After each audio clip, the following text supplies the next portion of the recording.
Et puis, une réunion préparatoire à la tenue prochaine d'une table ronde en décembre 2014 sur le domaine de l'eau et de l'électricité en Afrique centrale s'est tenue à Libreville en présence de Paulin Siaki et Pierre Claver est là.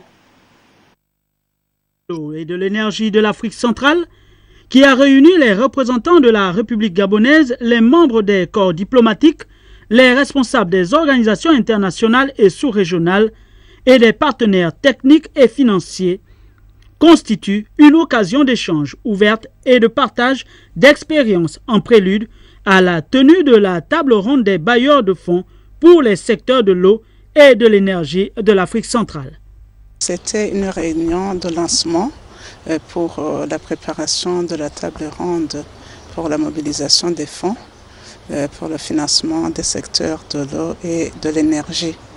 Ce qu'on peut retenir, c'est que d'abord, il y avait les représentants des missions diplomatiques, les représentants des bailleurs et les représentants des différentes organisations qui s'occupent de ces secteurs.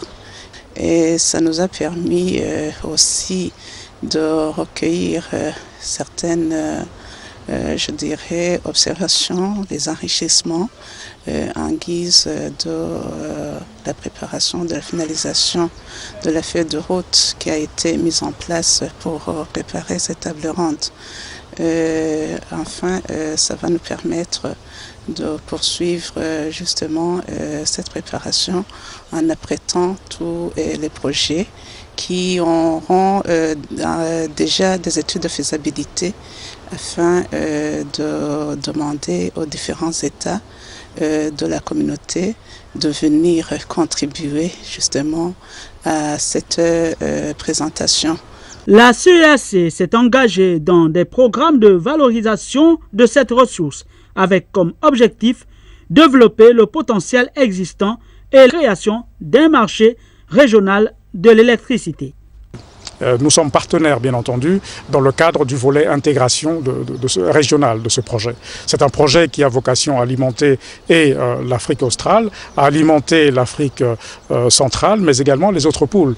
Vous avez le projet Inga Cabinda Pointe-Noire, qui fait partie de la dorsale nord-sud, qui permettra de renforcer les réseaux de l'Afrique centrale.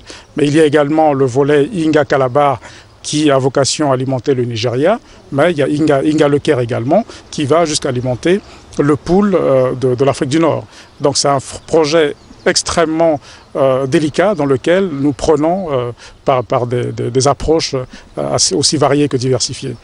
S'agissant du projet lié aux chutes de l'impératrice, il s'agit d'un projet développé au niveau national par le ministère en charge de l'énergie, mais également nous sommes très regardants sur l'évolution.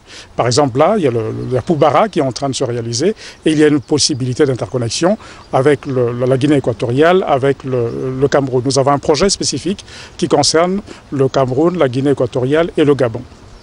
La mise en œuvre du plan stratégique énergétique du Gabon est un atout essentiel pour le développement tous azimuts du pays. Cette initiative sous-régionale viendra ainsi booster les besoins en eau et en électricité des populations de la sous-région d'abord et celles du reste de l'Afrique par un système d'interconnexion.